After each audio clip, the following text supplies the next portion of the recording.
নমস্কাৰ সকলোকে। আজি মই বনাম ভেজিটেবল পোহা। তাৰ কাৰণে মই তাৱা এটা লৈছিলোঁ, তাতে অলপমান তেল দি ৩-৪টামান নৰসিংহৰ পাত আৰু পিঁয়াজে দি অলপ টাইম মই ভাজি লৈছোঁ। তাৰপিছত মই ইয়াতে কেইটামান বাদাম দি দিম।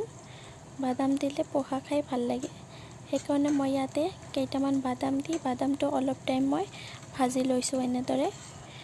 তাৰপিছত মই ইয়াতে ভেজিটেবলছখিনি দি দিম। ইয়াতে মই লৈছোঁ গাজৰ, কেপচিকাম আৰু বিলাহী। এতিয়া মই অলপ টাইম ভাজিম আৰু ইয়াতে মই অলপমান নিমখ দি দিম, তেতিয়াহ'লে চব্জিখিনি সোনকালে সিজি যাব। আৰু ইয়াতে মই অলপমান দিছোঁ হালধি গুড়ি আৰু অলপমান ৰঙা জলকীয়া গুড়ি, আৰু ইয়াতে মই অলপমান পানী দিম, তেনেহ'লে সোনকালে সিজি যাব। পানী দি মই এতিয়া ঢাকনখিনি মাৰি দিম।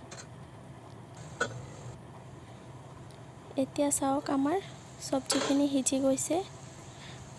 এতিয়া আমি ইয়াতে পোহা দিব পাৰিম। পোহাখিনি মই আগতে পানী দি অলপমান ধুই থৈছিলোঁ, সেইকাৰণে ছফ্ট হৈ আছিল। তো এয়া মই পোহাখিনি দি দিলোঁ ইয়াতে। এতিয়া মই 2-3 মিনিটমান চামুচেদি এনেকৈ লৰাই যাম। বেছি সময় ভাজিব নালাগে। আৰু ইয়াতে এতিয়া মই অলপমান দিছোঁ কেঁচা জলকীয়া। আপোনালোকে নিজৰ ইচ্ছামতে যিমানখিনি জ্বলা লাগে সেই হিচাপত দিব পাৰিব। আৰু মই 1 চামুচমান ঘি দি দিছোঁ।